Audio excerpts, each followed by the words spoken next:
It is the Fantasy Rugby Yanks. My name is Jared Dyke. I wanted to say it's stupid and let's move on, but then you kept going. I'm Ben Glauser. I don't like any way anybody handled that. Collusion.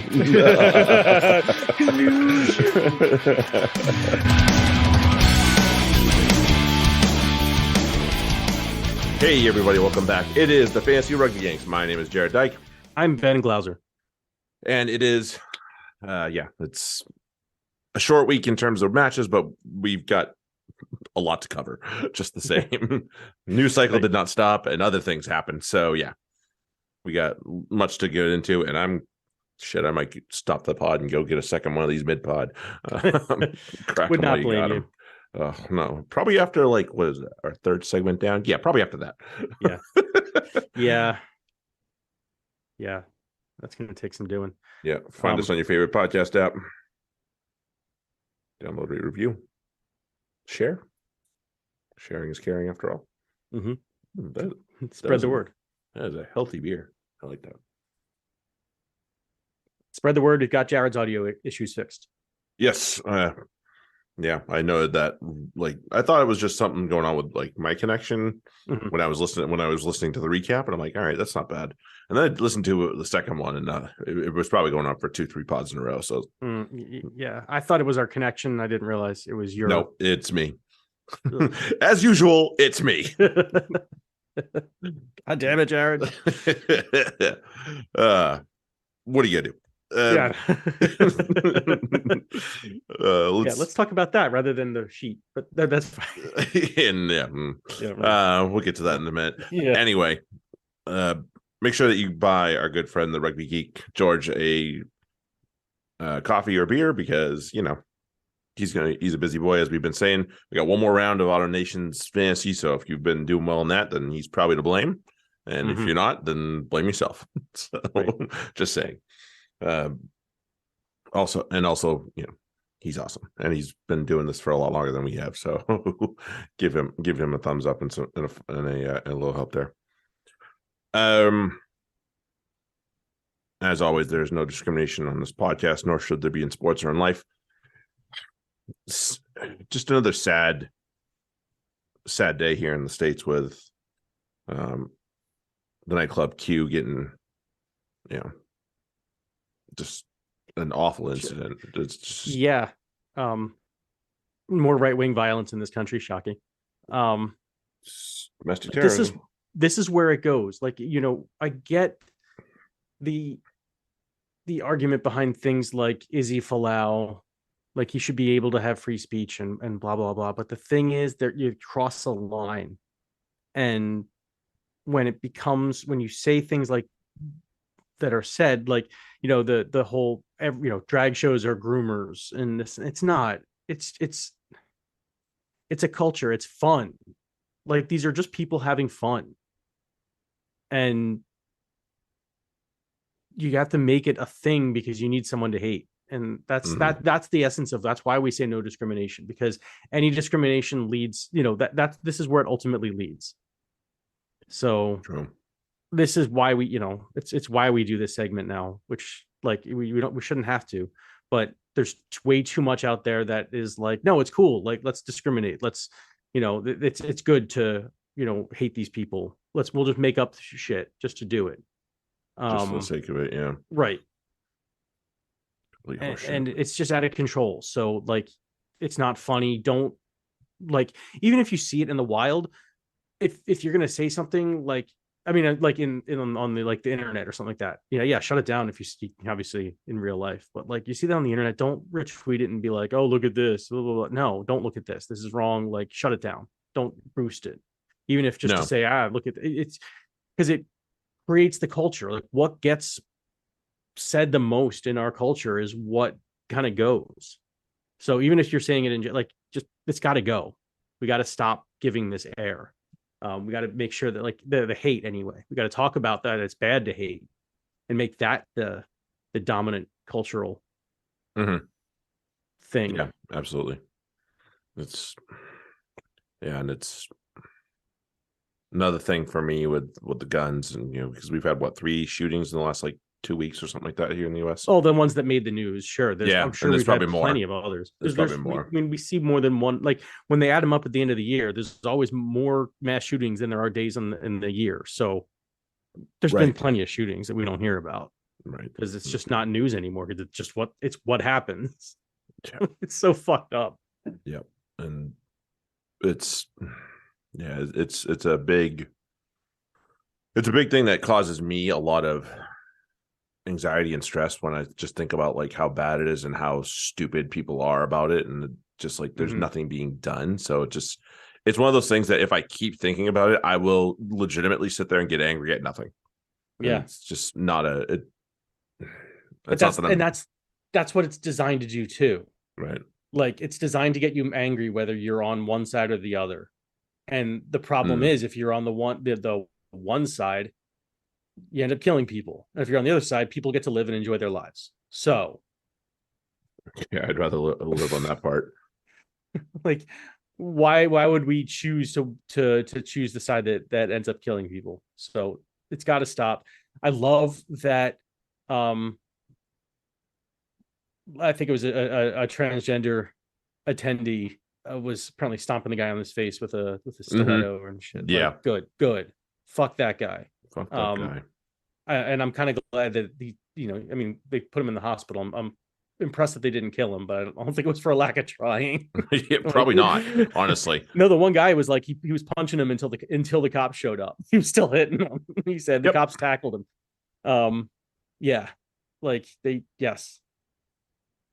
Yeah, but these things shouldn't happen, and we shouldn't be promoting it. No. Just so no discrimination here. That's why we do it. It's not, you gotta, like, we're trying to avoid this shit. Yeah. Right. And that's it. I'm always aghast at people that vote for those that don't think this is a problem. Yeah. And that's why I have to be you have to try and be civil with some people, but my mom's just like, well, why can't you get along with these people? I'm like, because they're fucking assholes. That's why I don't deal with assholes well. It's just how it is. They get people killed. Like, you have to understand, we're hurtling on a rock through nothing around an unimaginable heat source. We're in a super, like, we got nothing going on. If you're on like a lifeboat in the middle of the ocean, it's fucking the same thing, right? If you have somebody who's in the lifeboat who is trying to get other people killed when we're just trying to survive and survive, right? This experience as best we can, like, you'd throw them overboard, right? Yeah, like, totally. That's the analogy. That's what these people are. So they're the ones who are trying to get everybody killed on this lifeboat that we have, that we do eventually need to get off of before it dies if we want to survive as a species. So there's a whole like thing here. We need to advance past that. Yeah, if we're gonna get off this fucking rock, stupid rock, save our species. Right. Stupid it'll take billions of years, but we got to get there. Yeah. Long standing. Anyway, sorry, our thoughts and our condolences go to absolutely all the victims out there in Colorado. Absolutely. And that's just, nobody deserves that. Doesn't matter who you are. We're not at all trying to minimize that. That's hard. I looked at the bios they put out. It's sad. Right. It's really sad. Yeah. And it doesn't need to. It doesn't need to actually. happen. And it's funny that, so we'll do a plug. We never do these. The latest season of American Horror Story just wrapped up. It's on Hulu. It is not horror. There are scary elements to it, but it is a commentary on the AIDS crisis in the US and how it's completely allegorical towards that, and just the violence that have plagued the gay community for decades. And it's horrible, and it was really well done and clearly done by people who cared and wanted to make something. So check it out. Yeah. Honestly, it's a good series, and it's more depressing, but it is American Horror Story, and it is American. It's like, no, this is the American horror. This is what it is. Right. Yeah. Living in America is a horror for some people, and we need to recognize that. That's definitely the truth. It's definitely the truth. Recognize when you're lucky and when you have when it's not you. When you're in a position of privilege for one reason or another.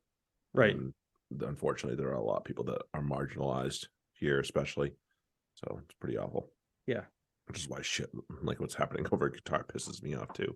Yeah, exactly. But it's all connected, right? You let these people get control, you end up in guitar, and with all the shit that's happening there. Oh, no beer, like they're they're not letting people in with like even the One Love isn't allowed. Like, yeah, they upped it to a yellow, card. not just a fine, or which the federations were all going to be happy to pay. Exactly, but nope. Yeah. Stupid all around. Stupids for all around. Yeah. Fucking hell. Y'all fucking suck. Still stupid, but slightly less depressing is our Patreon. Yes. We will obviously be back to doing start sits, all that shit this week. Boom Bust will return next week. I'm gonna be sitting on my ass for the good majority of tomorrow and Thursday, and Friday. Actually, nope, Friday I'm gonna be at a bar. Never mind. Nice. That's a lie. So yes, we will have all the good stuff coming at you soon, and that'll be hitting the airwaves soon here. Friday, I'll get the sheet ready and get that out on the Patreon before I begin my Thanksgiving celebration. Yeah, minutes and all that shit will be updated. Yep. And not this week, but stuff. But not this week. I intend on adding a few more elements over the next few weeks as well, and Mickey Mouse that together. Cool. Yeah, I have time now. I'm not I'm not committed to a whole lot other than my job. That's true. That's true. Actually, now too, because my season's over. So yeah. Anyway, let's go to other fun things. Slightly less stupid. World Rugby Awards.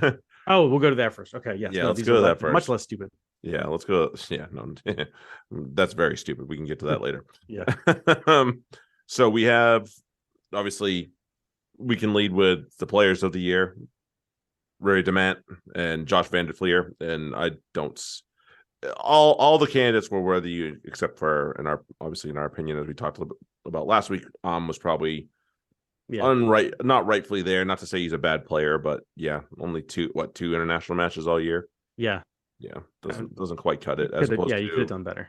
As opposed to Van der Fleer, who took part in a very good Six Nations campaign for Ireland, an undefeated autumn, and also their first ever win in New Zealand. Yeah. So it was a series win in New Zealand. So.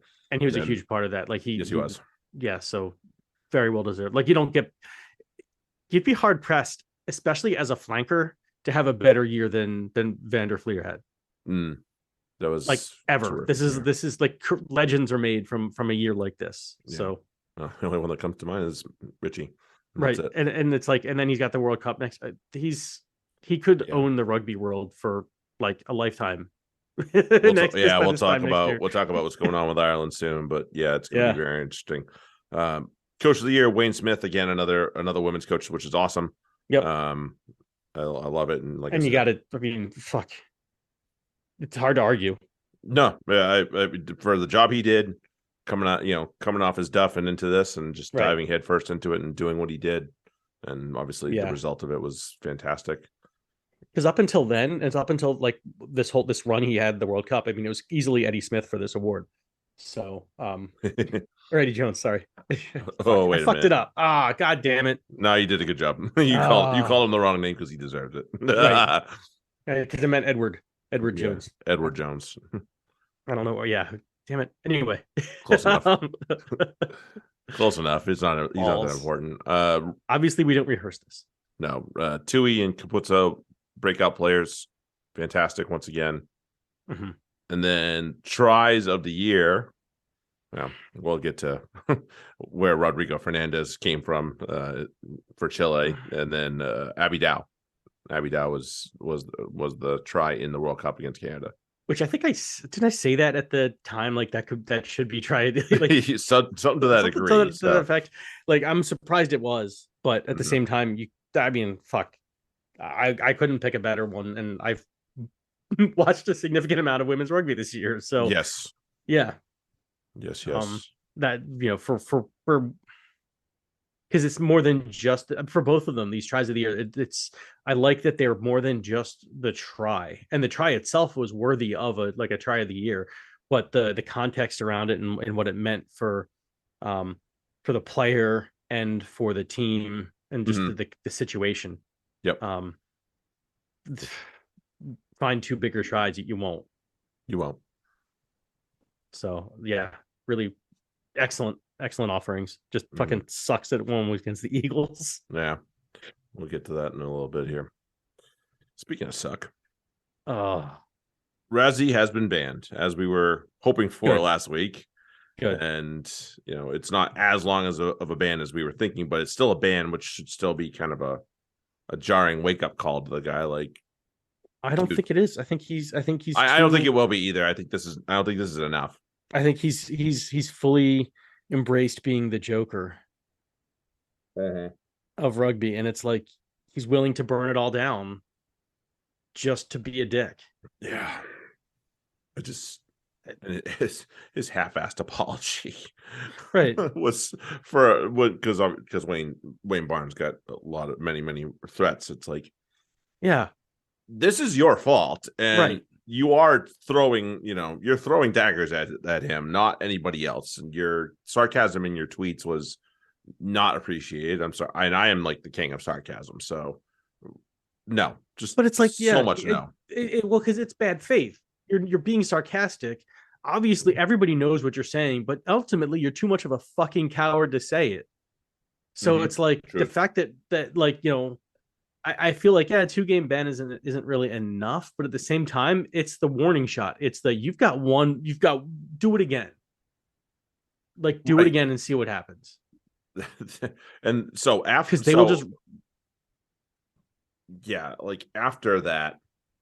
After the Lions tour with the whole shit show that was and that video and whatnot, World Rugby made rules so they could get this done faster. And he was the very first person to fucking violate them. Like, what does that tell you? What does that tell you?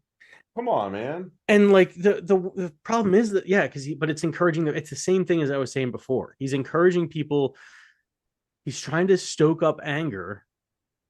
And we're seeing death threats against people. Like, what the fuck, dude? It's rugby. It's not good. Play better. Shut the fuck up. Like, because he's and they're always and like everybody is stuck on this. No, he's trying to bring back. He wants it to be fair, and he's pointing out mistakes. And it's like, God damn it, it's fair because he's only pointing out the mistakes that he thinks were mistakes because he doesn't like it that they went against his team. It's not in good faith. No. And it's not appropriate, and it's having an ill effect on the game. It's bad for the integrity of the sport. 100%. And it's like I'm at the point where it's like if he does it again and World Rugby bans him for life, which they have every right to do.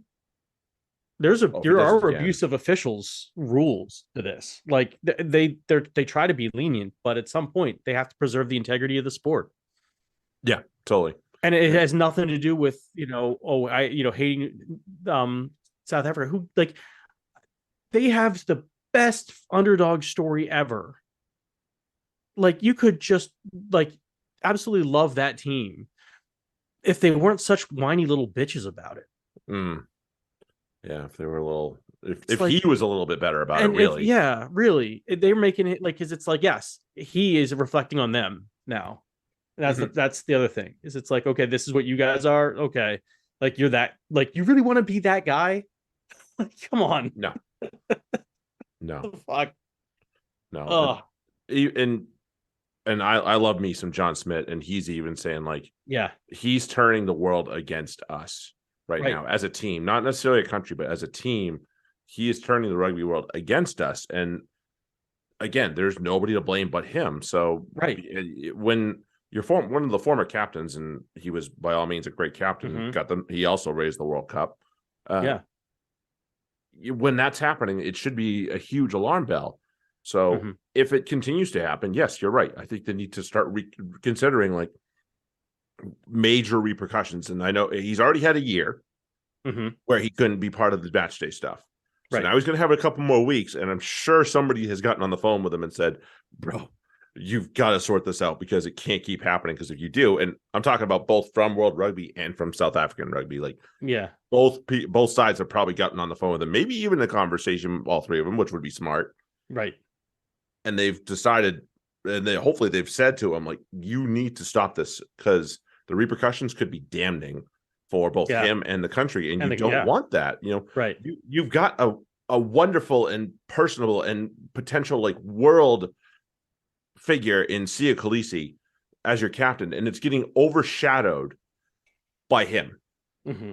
Khaleesi is someone he was on one of the news magazines here in the US, and I had people ask me about him, and I told him he's a wonderful, wonderful player. He's a great person. He's he's a good representative for our sport. His coach is a fuckbag though, and that's pretty much the sentiment of what I've told people. Right. And it's really hard to not say otherwise at this point. And it's funny because like you go back a year ago or so, maybe, whatever, around, before the original incident came out, and you couldn't find two bigger Razzie supporters. Like, love the guy. We're super happy that he won. Like, we're so on his side, and now it's like, no, fuck that guy. I got no use for him. Right. He's bad. It's not that I have no use for him. He's actively bad for the sport. So, notice how the first two games he took charge of, he lost.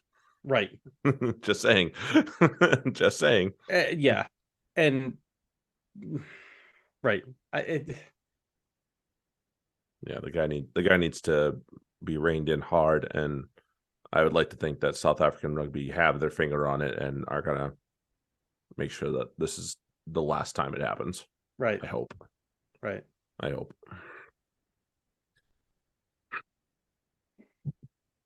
All right. Yeah, I'm going to start this with, to quote one Taylor Twellman, "What are we doing? Are you fucking kidding me?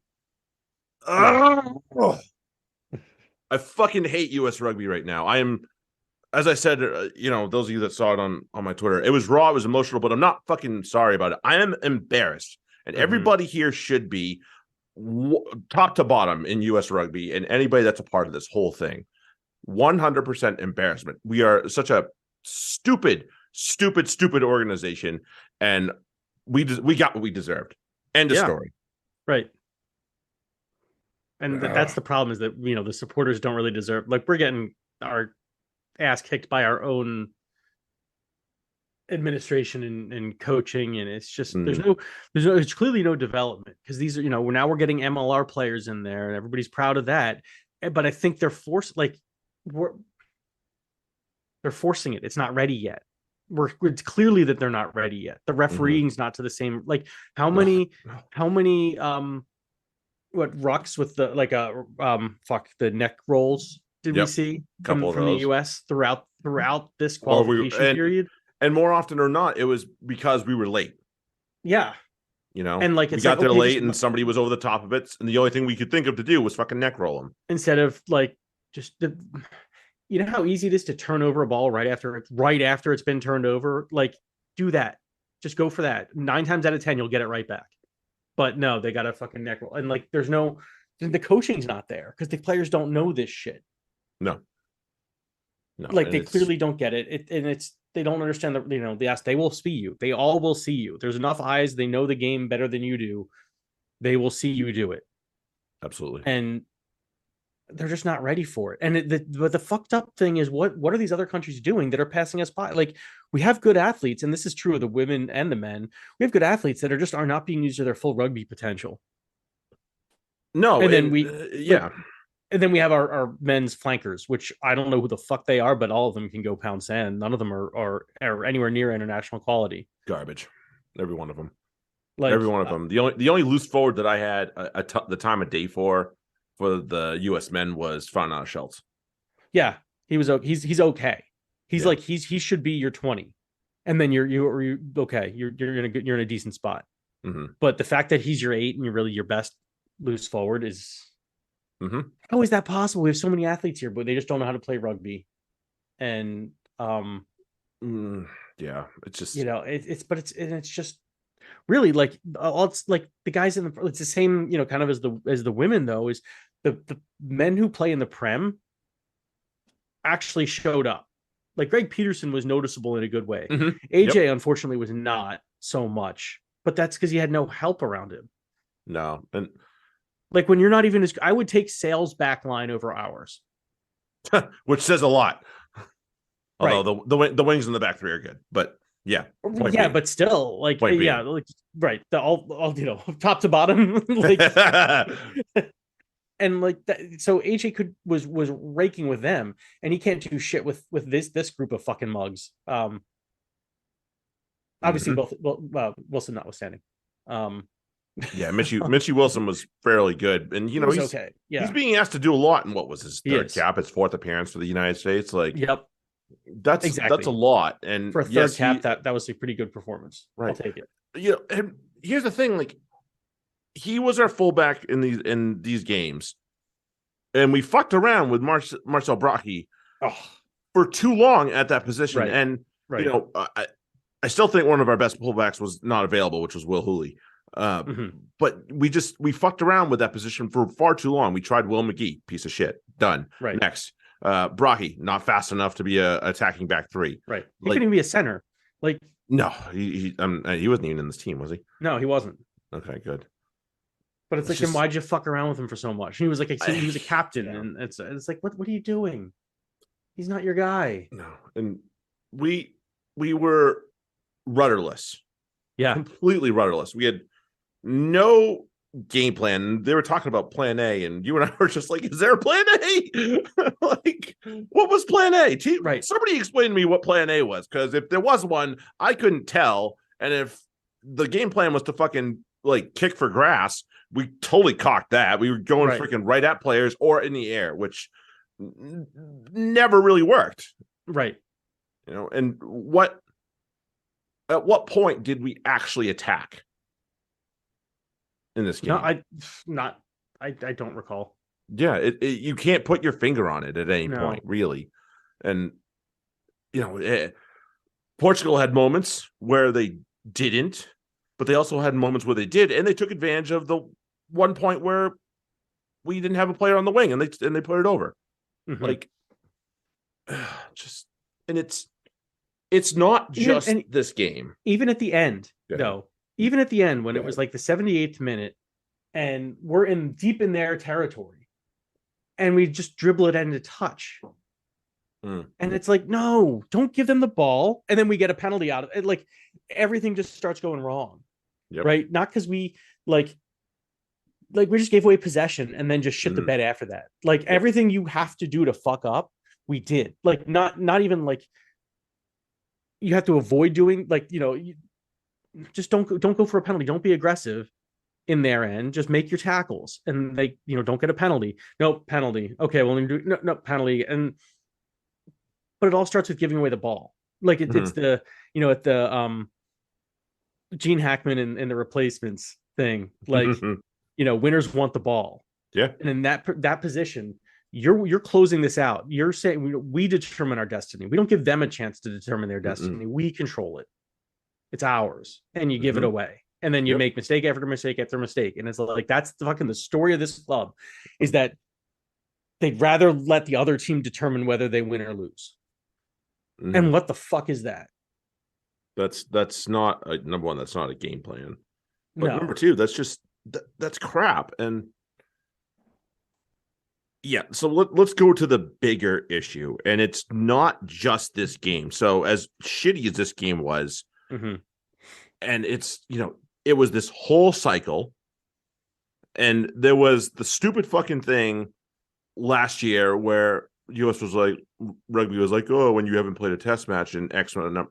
Dude, you're in charge of scheduling your fucking test matches. Like, when people were bitching about the ARC being gone. That is not a great thing for the whole region. I don't disagree. But you still can get off your ass and go find another match or two to play at minimum. Find teams to play. Find clubs to play. Find somebody else that wants to play a match instead of sitting on your ass and hoping someone else does it for you, because that never fucking works. And that pissed me off. And I'm glad it came back to bite us, because we deserve nothing less. And I'm just like, fuck you all. God damn it. I'm irrationally angry at this, because it was a slow train coming down the tracks, and we were just a deer in headlights waiting for it to hit us, and we did nothing but fucking let it hit us. Like, the one half of the brain saying, dude, we need to get the fuck out of the way, and the one that's controlling everything is like, nah, we're good. And it's like, fuck, you just couldn't stop yourself, could you? God damn it. So annoying. Like, and they're talking, and it makes us super happy though to know that they're thinking about bringing in Eddie Jones. No. After the World Cup. People that are voting, like, so so to that point of what to do to go forward. Number one, it's not get him. No. So we do not have the plethora of rugby players that some people think we do. Not even close. Like, no, it is very top heavy. The talent is clearly at the top, with the exception of the obvious. To pick the talent we have to pick from is so minimal in a lot of ways. You know, we have athletes, yes, but we haven't made them rugby players. Like, we haven't truly made them rugby players. There were players playing in this last match and at this repassage tournament that were athletes, but have not truly been turned into rugby players. And that cannot be the thing that we go with. Right. We need to look at youth level, at academy level, you know, all the way down to something as simple as getting like touch rugby and flag rugby leagues going at like middle school. I think middle school is a good place to start. I think elementary school is probably a little bit too much of a reach, although I'd love that. Yeah. But because, and this is me saying this as a high school coach, still most kids do not see a rugby ball before high school here, which is grade 9. Earliest. Yeah. And that is yeah. And you know, I've got one kid that saw it when he was young, but that's because he has 2 older brothers that played. Yeah. For me at that. But not really the point. The point being is that we aren't doing a good enough job of getting it into the minds of the youth and then developing an actual academy for MLR teams, for clubs. You know, you can go back to the old clubs and see that would have been great to be able to at least lean on if you were some of these old franchises like Raptors, Giltinis, and Gogronies, like these defunct franchises. If they still had an academy, they could be useful in some ways, you know. But because we didn't prioritize that, we prioritized, you know, bringing in players and not really giving a fuck and just screwing around with shit. There's nothing to draw on from those areas. So, you know, those franchises leaving those areas kills rugby in a lot of ways. What I would do if I'm the MLR at this point then is, if you can, make it so that your salary cap level is affected by whether or not you have an academy, and decides if your endowment of your academy. Right. Like, if you invest in rugby's future, okay, you can have another player. Like, you can have another really good player. Like, make it's got to be incentivized somehow. And I know that would fuck over some of the squads, but at the same time, I don't care if it's New England. Right. Honestly, I don't care either. Although they would find one, that wouldn't be a problem. Right. Shit, people would put one together for them and be like, no, we're doing this. Like, we're doing me personally, like, I was talking about it with some of my friends and my wife. Like, I would see that, because I love the level I coach at, as like a huge position to, you know, shoot for myself. I would love to be an academy coach, you know, but New England is dragging their feet and doing these silly things with the academies. And also, like, I'm sure it's a problem with all the franchises, but like, stop associating yourselves with the dickhead club of the area. Like, we know who the dickhead club in this area is. Right. And if you're from Mystic and you're listening, go fuck yourself. I honestly don't care. I honestly don't care. You guys are dickheads. Yeah. You guys are dickheads. Deal with it. All right. And everybody in the area knows it. Right. It's been, again, as we say every time, it's been before they started winning championships. They've always just been dickheads. Long before. And they have not changed. So no, I've got old boys from our club that tell me exactly that. So it's not a new thing. Nope.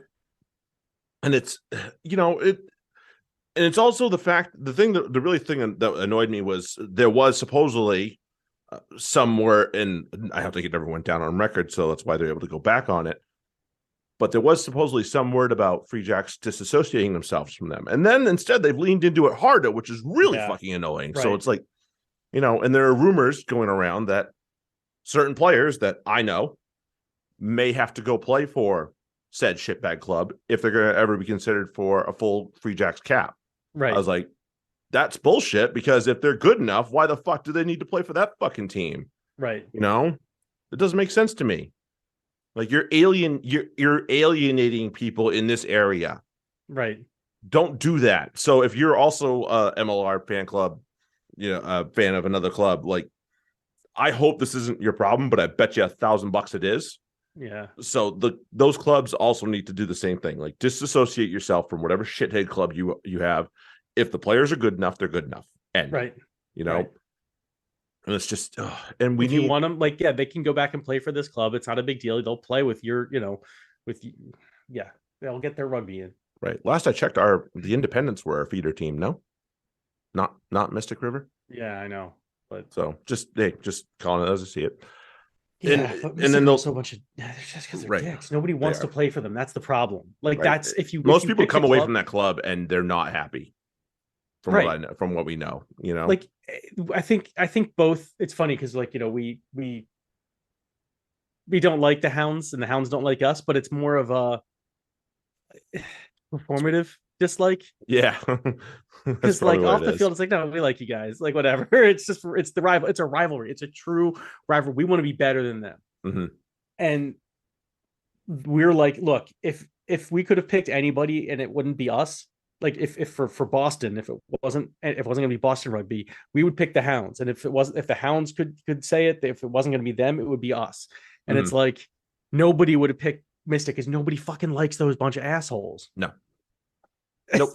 Nope. Like pretty easy. Pretty easy. And then yeah. So just bad do. Right. And then so the last part is, number one, we need to clean house. I don't care if somebody just got this job. I'm sorry. You completely cocked this. You know, you can blame the people that came before you, but you're done. Right. Look, feel free to apply for the job again if you're good. We'll but it's like, no, everybody's got to go because we got like, and when you apply, we're going to ask you about like, bigger questions than they did before, because we need to know if you were like buying into their system or if you were like actually wanted to do something, because there's people out there who want to do something and then like actually benefit the game and then get shit on by the kind of leadership that we have at right USA now. Rugby. Yeah. And we don't need an Eddie Jones. We need someone, and we don't need a name. We need, and I don't know who it is, so I'll candidly say that we need someone not unlike Kieran Crowley from Italy. I would say we need a Mario Ledesma. Well, he was on the staff, so gives a at the shit. end of this year. But I mean, like remember when they beat the Kiwis? Yeah, in Australia. And like I remember someone was crying, and I think it was him. It was him. Okay. It was him.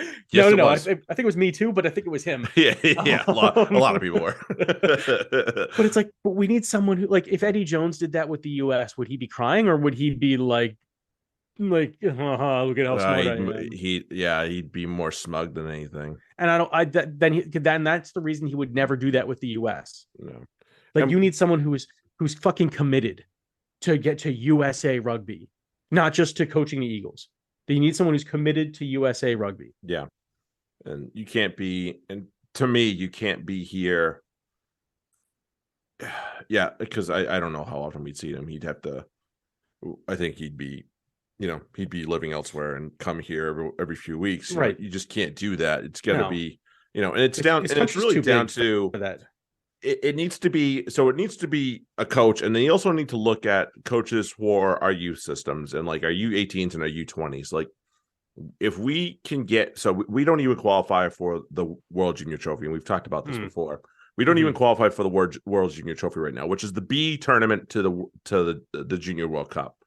So number one, we need to get there. Yeah. Number two, if we really are serious about developing rugby in this country, our goal should be to get to that tournament, because that means we will have young talent that is knowledgeable in rugby and can compete with those other countries, which we've seen their youth systems come to fruition. We saw, especially for, like France, obviously being the really obvious answer right now. It's things like that that need to be prioritized, not getting a big name into the coach's seat. It needs to be much deeper than that. And if they don't come in with a bigger plan, then I'm going to do this in generalities. No, you need to be very specific in what you're going to bring in. And if it doesn't have anything to do with developing academies here and getting more balls in the hands of young players for both, and really, I think if they were smart, they'd put both the men's and the women's jobs kind of next to each other and say, all right, you two need to work together. Yep. It's got to be one thing to get the rugby in this country up to another level, because as it's been said, all tides raise all boats, like it, a rising tide's going to raise them all. So there it is. There we go. We got there in the end. Got it. I'm already well into my beer. I was rooting for you. Yeah. We're only into this segment, and I am almost finished my beer, so it's going very smoothly over here. Yeah, like I said, I might have to duck out and grab another one. Maybe I should just grab two to start, knowing this. Yeah. But it's where it's at. So it's just so we've got feelings. We're still working through them. We say all these things in the last 15 minutes that we've been talking about this because we truly care about this, and we feel like certainly Ben and I think we speak for a lot of people, that the people at USA Rugby don't truly care right now, and even if they say they do, it's lip service. Right.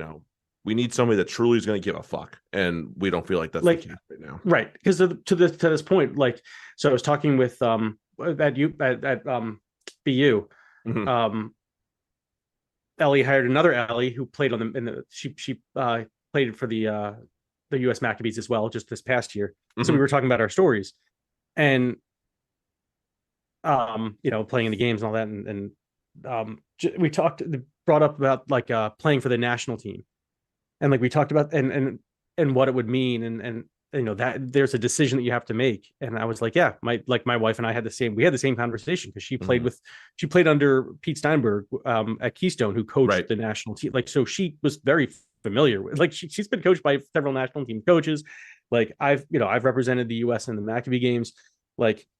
We had the decision or the conversation about, do we want to both, do either of us, or we want to support one or the other? Do we want to go for the national team? The talk was, we would put in a shit ton of work, kill ourselves, sacrifice a hell of a lot. And ultimately, if we make it, we would just lose to whatever team is decent. And it's now the women's team has gotten a lot better since then, but thankfully it's the same thing for the men. Why would I put myself through that? And Ellie, the coach, was like, I'm in the same fucking boat. I don't doubt it. Yep. It's true. So you need to, you have to make, I want the US to, I want to coach Eagles from, whether I'm in, high school, college, men's club. I want to coach people who can become Eagles. And I just never will until the US actually turns shit around, because it's not, why would I? The people I tell them, I tell them about that decision. This is what you have to do if you want to make it. This is what you have to do. And this is what the cost is. Right. And, that same vein, I had a young player that I coached that was signed for the Free Jacks, and he was going to have to make a real hard life decision if he wanted to play for them, because the contract was one of those semi-professional ones, which means he was going to have to work and play and train with them. So it would have been pretty hard on him. So he ultimately made the decision that he was just going to go to work and not play. And that's really tough to see. And when you've been handed an opportunity like that, but you have to respect it. And right now, I don't blame him. No, because what's the especially the way the Free Jacks do things, he might have a shot at the team in 5 years. Yeah. So it's you'd have to put in that work early. And it's at that point, just have him go play for a club team and just have him on your radar, or have a retainer on him or something. Yep. Do it that way. Yeah. Even then, and then he has to come to certain training and like that. But Right. So there's better ways to do it that actually develop the rugby. Because now, instead of you don't shut them out, or you don't make the demand, you bring them in. Yep. And you can do it with more people too. Now they're not employed. There's all sorts of ways you could fucking do this better. Although, who knows what the salary rules are and whatnot. Right. Still, there are ways. Yeah. All right. Let's go to the actual rugby. There was some actual rugby played this weekend. It was in the Autumn Nations. I mean, we did kind of talk about the U.S. Yeah, but that wasn't really that we've covered that right to the point where they tied. I want to. They lost. Yeah, it was bad. They covered that to the point where I wanted to. That's the end. Yeah. Let's start over at the Principality. We think we're fucked. Fuck. I mean, we truly are. But right. Wales are in a little bit of a pickle themselves. Do you remember the last couple of years? It's been, hey, maybe Italy should drop out for Georgia. Yeah. Well, now Italy and Georgia have both beaten Wales this calendar year. so in Wales, both of them. So right. Who are we talking about now? Right, exactly. Although just adding a seventh nation would be the best, but that's neither here nor there. Yeah, not quite what we're getting into yet. Yeah. But it speaks well to obviously to Georgia, and they've obviously got an axe to grind and a point to prove. So they came into this game with said point, and they proved it at the very least. I do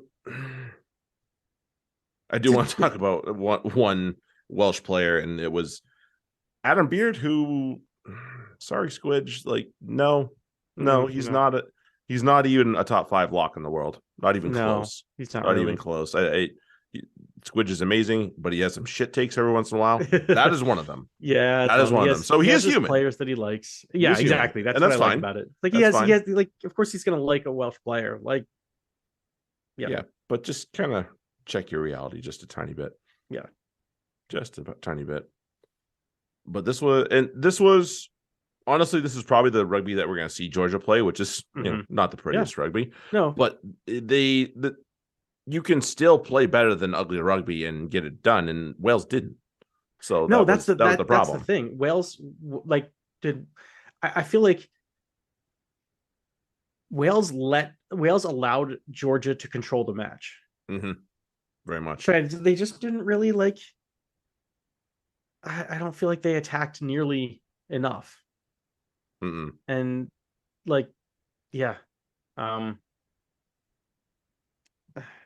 just didn't think it was. They really tried to distance themselves enough to put the game away, and that's what they needed to do. Like a team like Georgia that can only slog it out, you want to get up a couple tries, right? Yep. Like that's the first thing you want to do, and don't let them hang around. Yeah. Right. And then they did that, only got one conversion, but then that was it. Yeah, all they got were those 2 Jack Morgan tries, and that was the end for them. And not enough ball in hand for their outside 3. I mean, Cuthbert's whatever, people are fans of him, I could care less. Mm-hmm. But Adams and Reece Samet, probably could have had the ball, although Samet had the ball 11 times in his hand, so that's quite a bit. Did.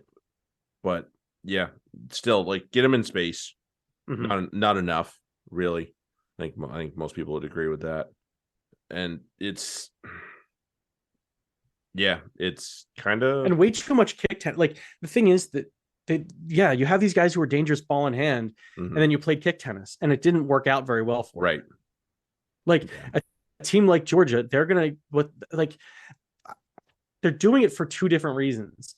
And the problem is, it's like rock, paper, scissors, because you're doing the same thing, right? We're playing this rock, paper, scissors game, but one of us is playing to, I'm playing to paper here. I just want to get territory, and I'm going to kick around until they give me a spot where I can just kick it into touch, whether it's in front of them, behind them. I don't give a shit. I want to get it to touch way up there.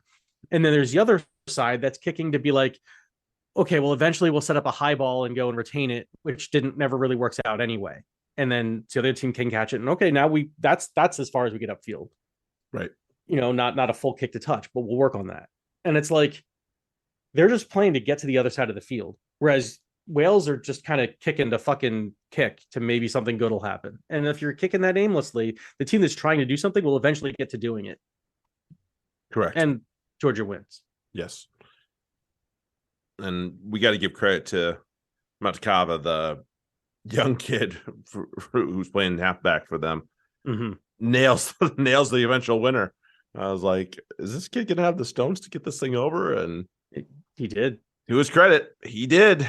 And that's a big situation for in a big game for his team, and a full noise Principality Stadium. And I don't know if he plays for Black Lion or if he plays for another European club, but sign him up because he's got something that you can't teach, and that's just that nice, cool, calm head, and it's really, really good. So I like that.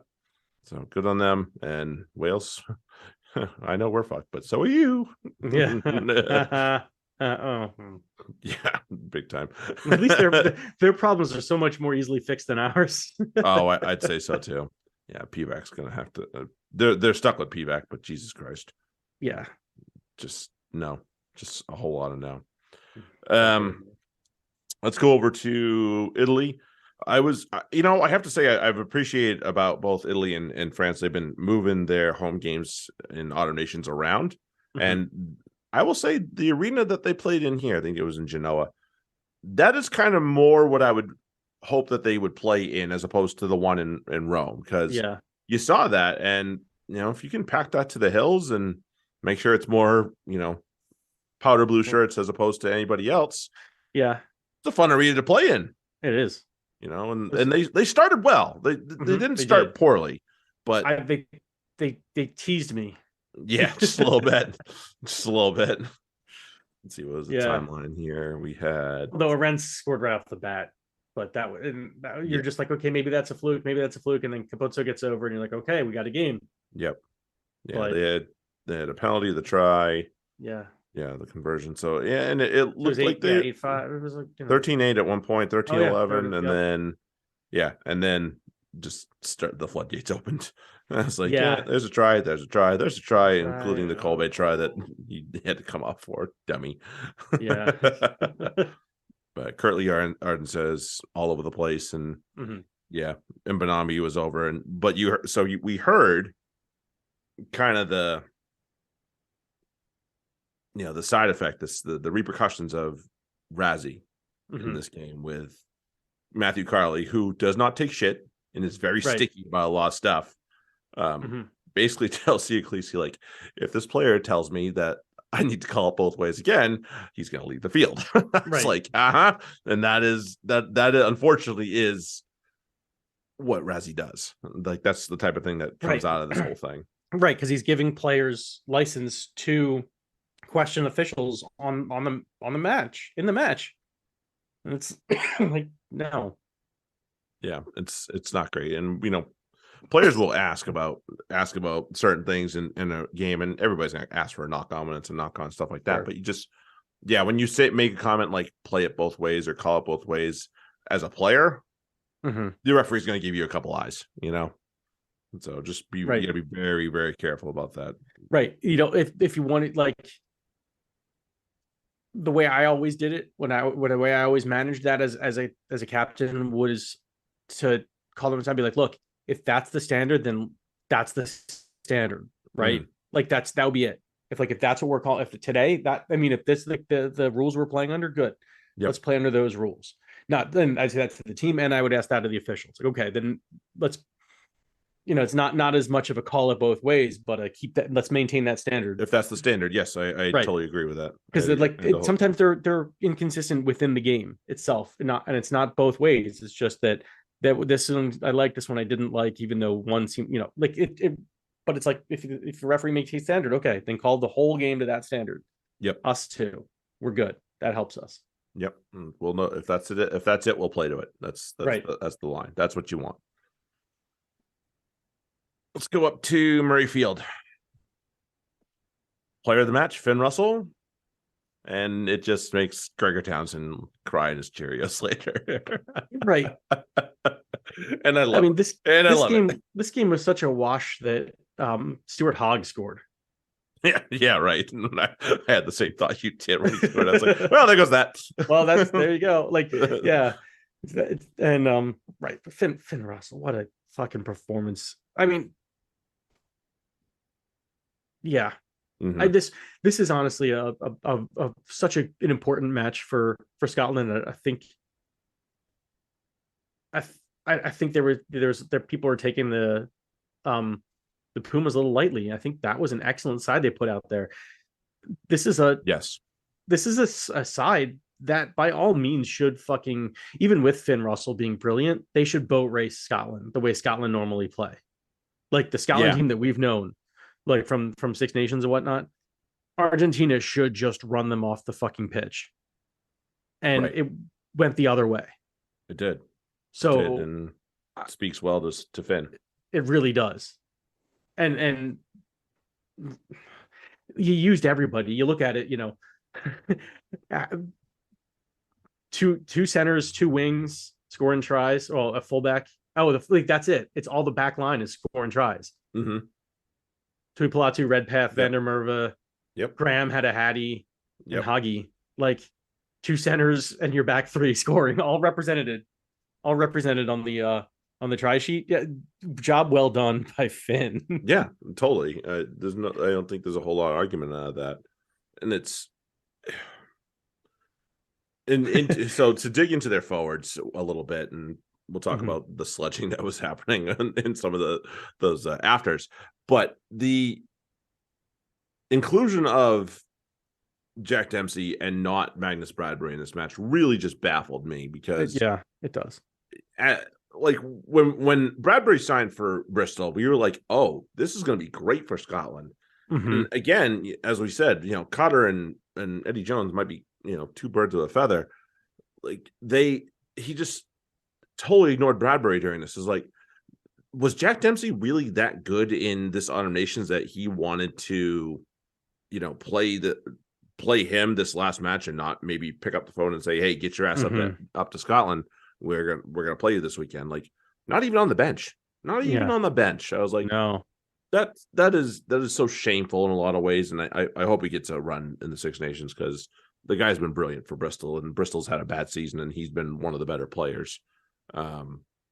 Certainly put his hand up for, that starting number 8 shirt, or a starting back row. I mean, I'm looking at this.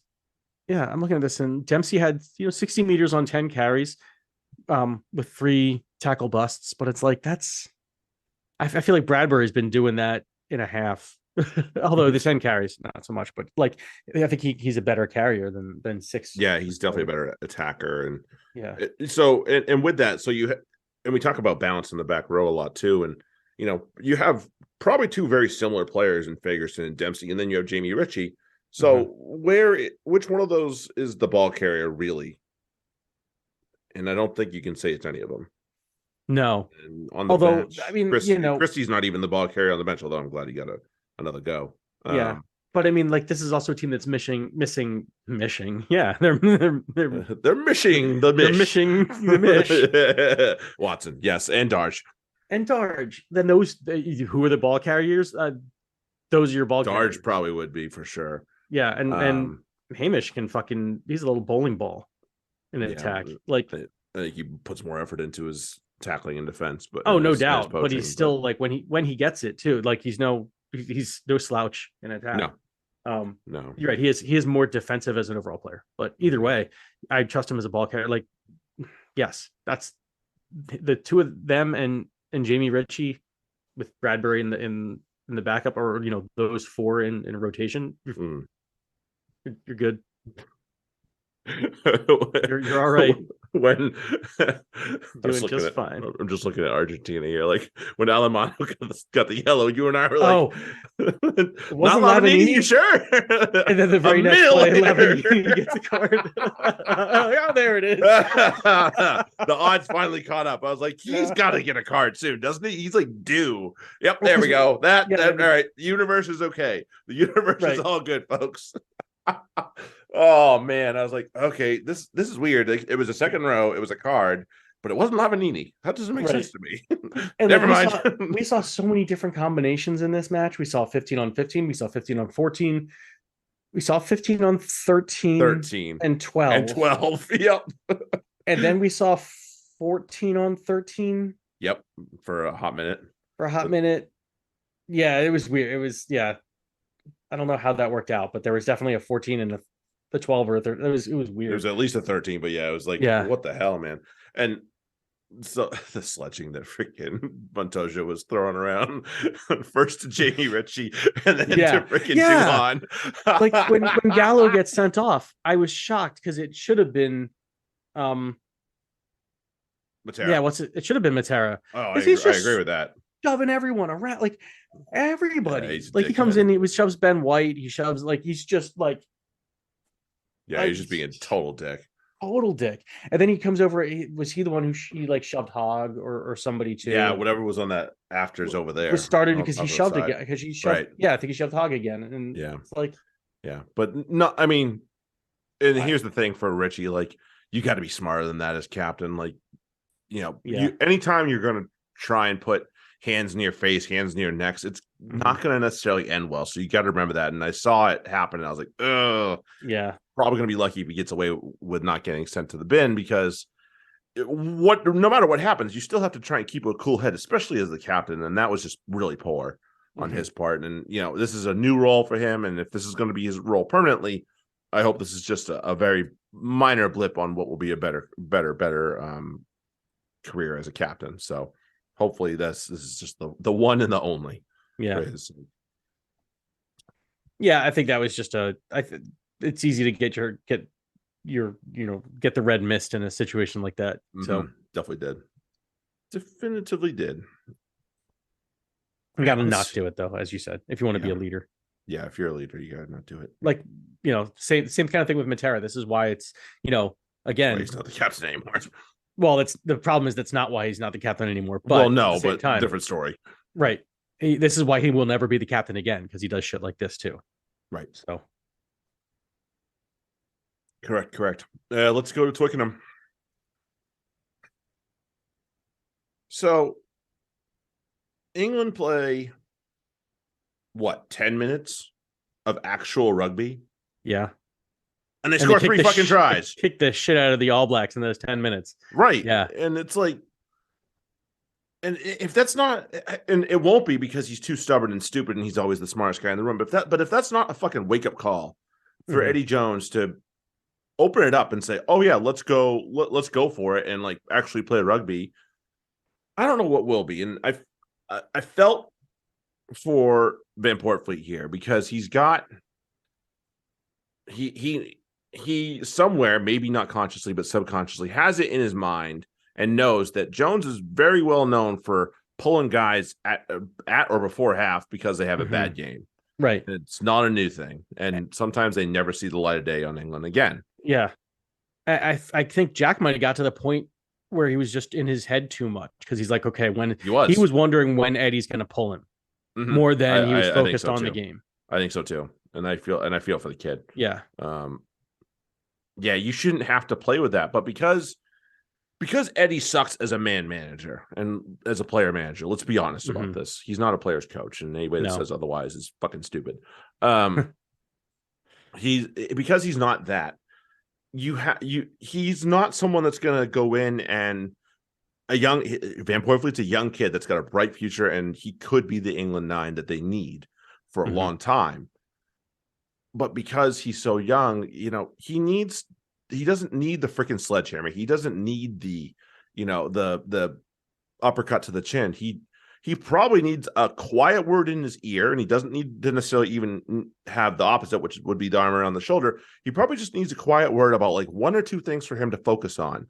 And then when he starts to focus on those and get those right, he can click back into his game. And I don't know if that ever happened at halftime, because I'm obviously not in the room and none of us are, but yeah, for my betting money is not going on that, unfortunately, because that's not how Jones works. But then, and everybody's like, well, Ben Youngs had a great half. He didn't friggin' throw a ball into touch or throw a tweener ball. Congratulations. Congratulations. Like, big fucking deal. Like the kick over the top, everybody's like, oh, it was great. I was like, that was to nothing. What are you doing? Yeah. You had the ball in hand in the 22. Right. Stop. Ugh.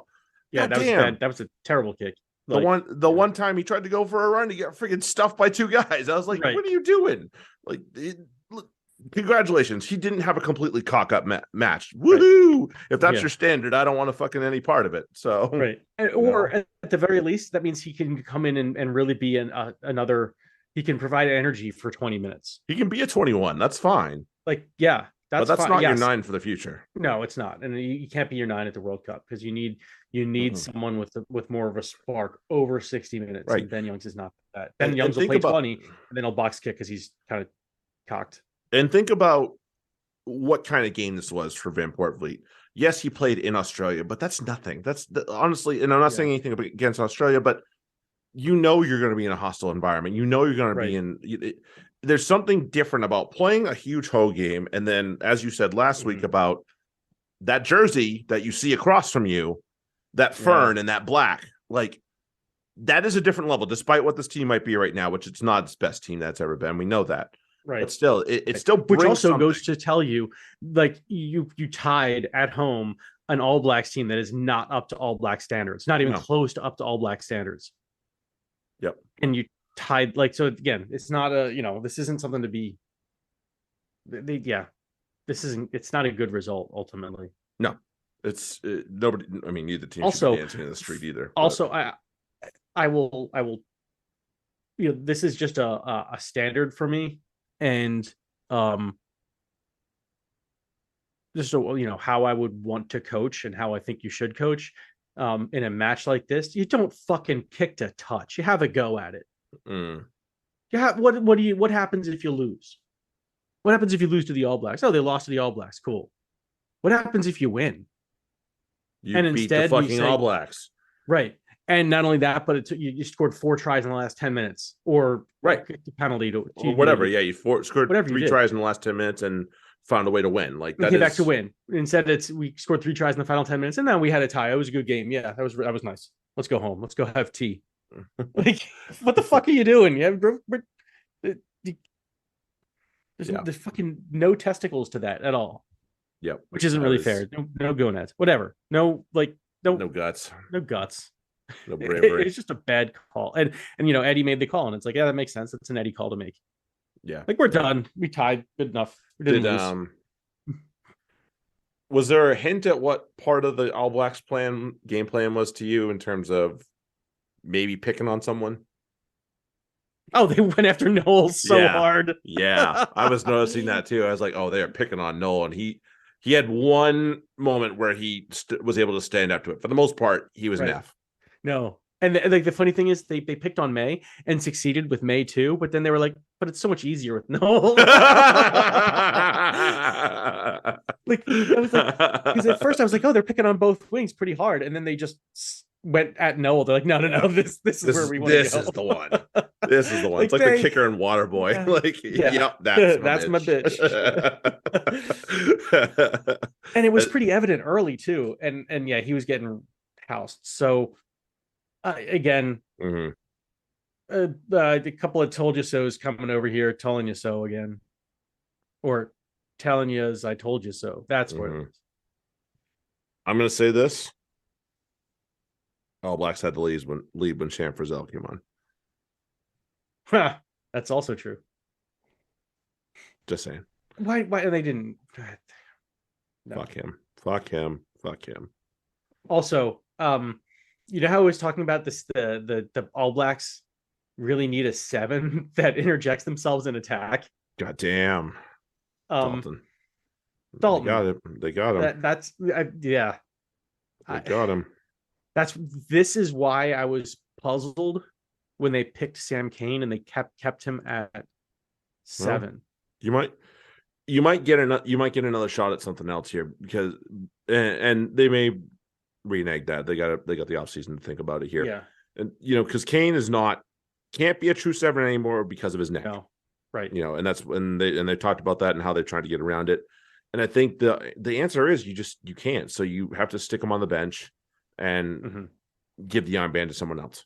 Yeah. And that's just how it is. And that is the really unfortunate answer, Taz is trying to talk to me, apparently. Yeah, I hear him. Come on out. Yeah, Probably he's just so fucking good with ball in hand, and Yeah. it's so much, it's so valuable, certainly in a match like this. That Do you notice who didn't come on for the All Blacks, or at I least didn't didn't. really get a whole lot of run? Hold on. Heavily. Oh, that's interesting. Yeah, came on when TJ Yeah. freaking Oh, cramped up at the end there, right. and that was it. So, yeah, I mean, okay, I'm glad that when England finally decided to fucking attack, that it actually had fruit, Like, and hey, you can do it. yeah, so Yeah. maybe try that this weekend. Right. My 2 cents. Right. My two Although, cents. and again, at that, with that in mind, you can't have, if you're going to attack, if you're going to play open rugby, you can't have Jack Noel and Johnny May out there. He's still going to. Yeah. Like they're fucking useless, especially like, especially like the wings don't get worse now. No. Well, Um, yeah, Curtly Ardens is going to be a pain in the ass. yeah. Oh, also one other thing that we need to discuss before we move on from this. Um, Going back to Squidge's comments about Adam Beard, I would like to present it as Exhibit A, Dave Ribbons. Right. Like, because that boy can play some fucking rugby. yeah, I'm so glad he's And finally gotten his due here. Fuck, if he wants to play like that, make him and Morrow are my lock pair. If that's what Oh it's God, gonna be. anybody but Hill, honestly. Hill was fucking useless this match. He usually is. So, And and again, I gotta say, I love the Tom Curry and Sam Simmons 6 and 7. They've got the jersey numbers flipped, but the roles are right. yeah, And that's fine. And that was excellent. They looked great. Like that, balancing Tom Curry with a real attacking flanker is what you need, because he's fucking useless in attack. And it opened up a little bit of space for him too. So even, the couple of carries he had, the players were a little bit tired from chasing some other forwards, and he got a little bit of wiggle to him. So he had a couple of positive runs that would have been just neutrals before. So usually helpful. Right. He can't be your attacking flank. It doesn't work. No, I agree. Yeah, let's go to the Aviva, and this was disappointing in a lot of ways. I honestly thought O'Keefe was pretty trash in this match too, which doesn't shock. Well, everybody was trash in this match, and really. it contributed to it, though. It did. So, but it was not bad. It was not a well played match. No, it wasn't. But here's the thing. So, the concern for Ireland is usually at this point they're peaking. I think it's safe to say that they're not peaking, but they're still winning matches. Right. They're still gutting it out. So, because they didn't, the scoreline was good against Fiji, but they didn't play particularly well. Played a really good match against South Africa. There's no question about that. And then this was a really ugly match. And yes, they lost Sexton semi last minute, but this is still a pretty hideous match with all the talent that they have on display, and still found a way to get it over the line. So, to say that they're peaking right now is probably wrong. It also means that there's still room to grow. And hey, guess what? We're not in a World Cup year yet. So that's the good news for them. Now, if they can finally get past the bloody quarterfinal, that'll be a different story. But I think I know the freaking the tree looks pretty ugly from one side to the other, the one they're on at least. So that'll be interesting to see. But this is almost like exactly what it might not be what Ireland wanted it to be when they started the automations, but I think it might be what they needed it to be. This because match, you learned a couple things this go around. One is that, as you said, you still have improvement to do. You can still get better, but you can also gut out some victories when you need to against teams that you're going to be facing in games where you need to play your best and have that jam to play better than them and to not poop yourself or poop yourself last. Yeah. Last clean pants wins. That's how this tournament's going to be. And you're learning that you can keep your pay. You can hold your shit. You can go for a pretty good amount of time without pooping yourself. So that right there is key. And I think Go ahead. So that might not be what their goal was, but that's something. That's something to learn about yourself. And I give Andy Farrell a load of credit. He could have went with a hand that he's somebody he knows what he has in Ross Byrne to start, and he didn't. No. Went with Jack Crowley. He's like, "Yep, let's see what you got, kid." Right. And not the greatest performance from a first time starter ever, but still good, serviceable. Yeah. Certainly, like, I mean, fuck, it doesn't matter. You take the jersey away from, right, don't worry about what the color is. Don't worry about anything else. You started at 10 versus Australia, and your team won. Like, you did okay. You're right. You did a job. You didn't. Again, you didn't shit he didn't shit himself. Nope. There's value there. Name of the game sometimes. Name of the game sometimes. Right. Yeah. And here's the thing. All this good stuff happened. Bundy came off the bench today. Yeah. Or not today, this past weekend, and they still don't have Henshaw. Right. Who's without a doubt one of the best centers in the world. So it's like Bundy scored his first try in like years. Yeah.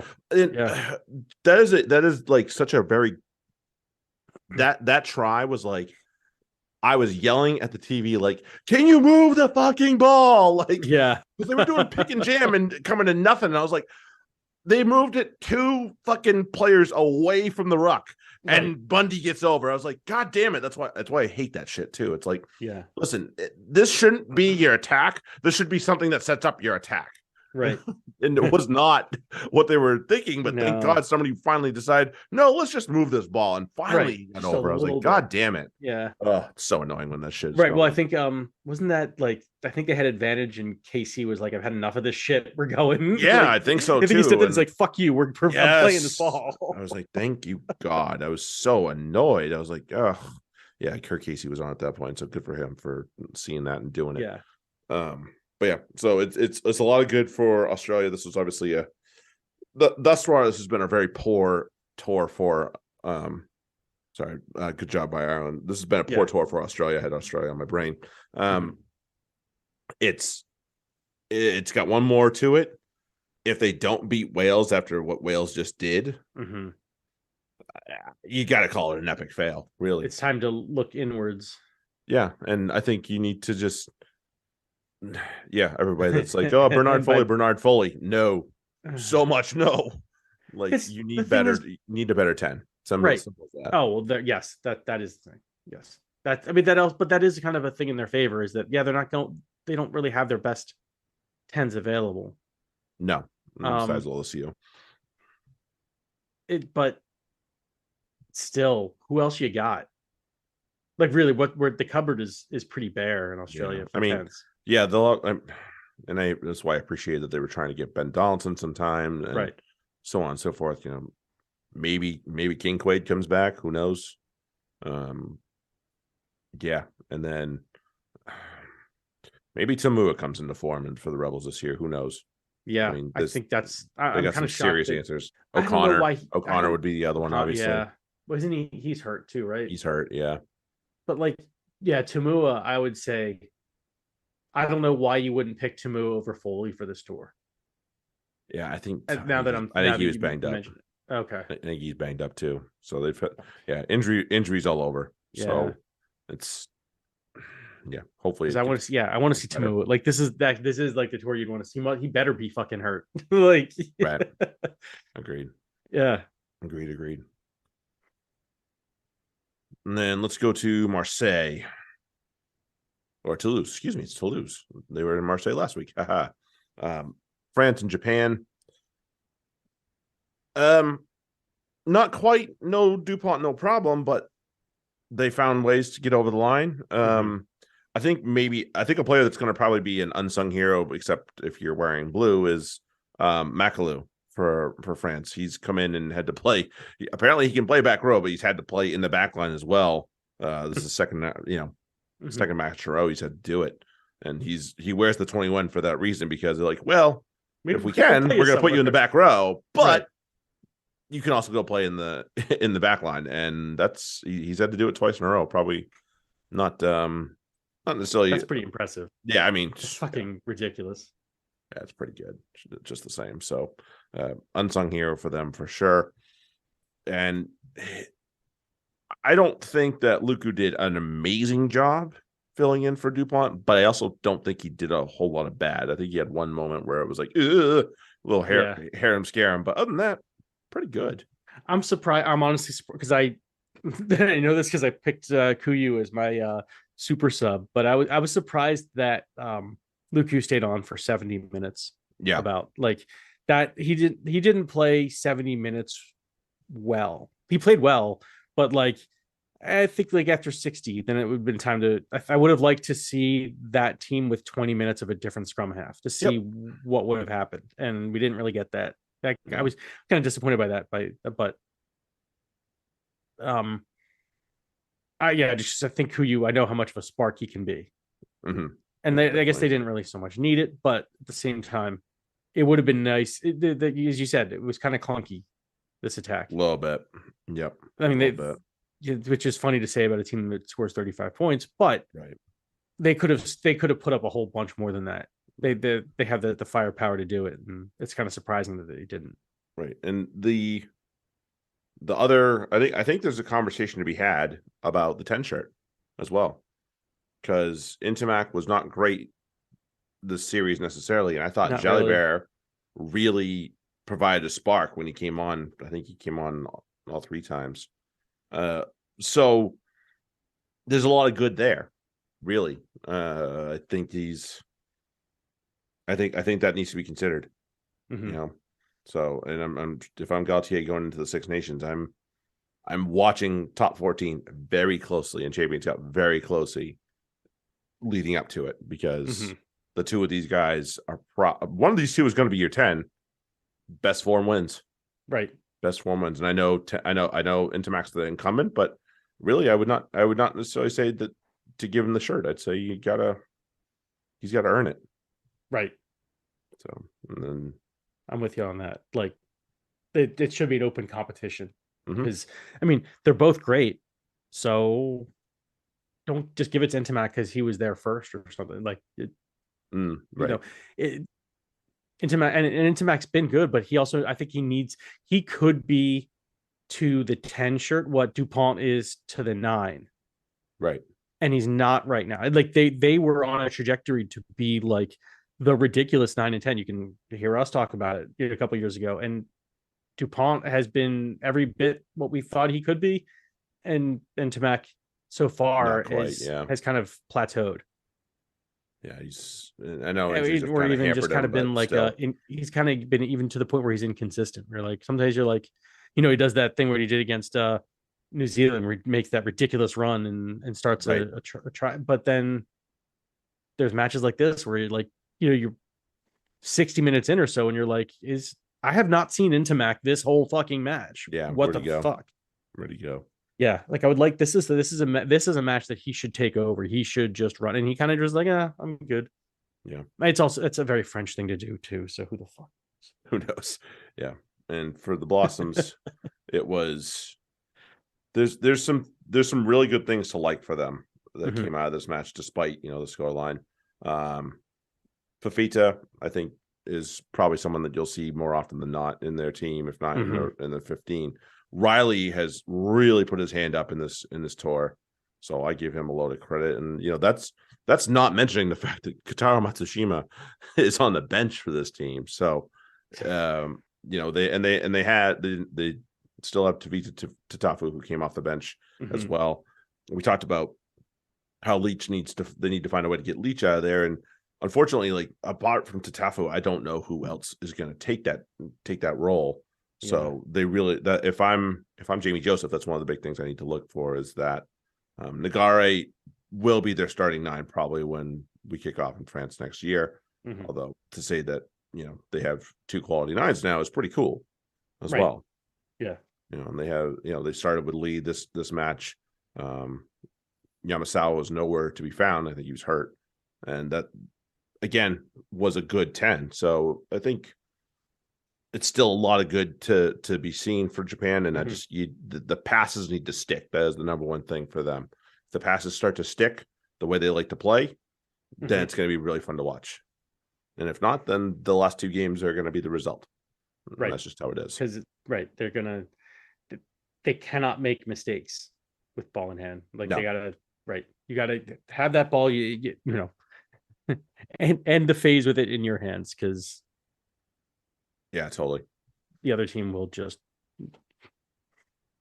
Yep, especially once they get possession. Like it's, and they're Japan still have the size. They're still undersized, and it's not to the level that it used to be, but it's to the point now where, so a game like this, France, what, 10 years ago, France could just out physical them and roll them down the field and put 70 up, just being physical. So the fact that France didn't really have that great an attacking game overall, and yet they put 35 up, they kind of did the same, bullying. They bullied 35 points over, and it's a step forward. That's unfortunately a step forward for Japan, and I say that saying that's a good thing, even though it sounds shitty. But as the US, I'd love to be in a position where we're being out muscled by, and it's only giving up 35 points. Look at the shit. So yeah. Ugh. Yeah. So Japan's going the right direction. They just got to they got to maintain it now, because now it's like they're plateauing a little bit again, kind of like the Intimac thing. You got to show the next step, and that takes building that bench, because if it is the situation where Leach retires, once he retires, and you got nobody to fill in, you can't even maintain like you go to like an MLR or USA level 6, you're fucked. Yeah, no good. So you really need to. You don't need a Michael Leach, but you need someone who can you need someone that can take the pressure off him now. Right. That's hands down your best forward. Yeah. So, and Durrance, I think is cruising his way to that point as well, but still. Right. All right. That is all the rugby things. We will do the fancy things in a little bit here. Anybody that's coming over there, we will get a second beer. We'll see you. Oh, I'm definitely getting a second beer because I'm on a roll right now. And listen, it's time off over here, so who gives a shit? Exactly. I will be very much delivering the analysis I did while I was sober, while I'm. Yeah, exactly. Yep. Yeah. So those of you that are coming over to the Fantasy Pod, we'll see you over there. If not, we appreciate you hanging out with us. fantasyrugbypodcast@gmail.com. If you're not coming to the Fantasy Pod, then you are a fellow citizen of the U.S. like us. Happy Thanksgiving. I hope you have a nice holiday. I know the holiday itself is not great. We'll talk about what we're thankful for next on the Fantasy Pod.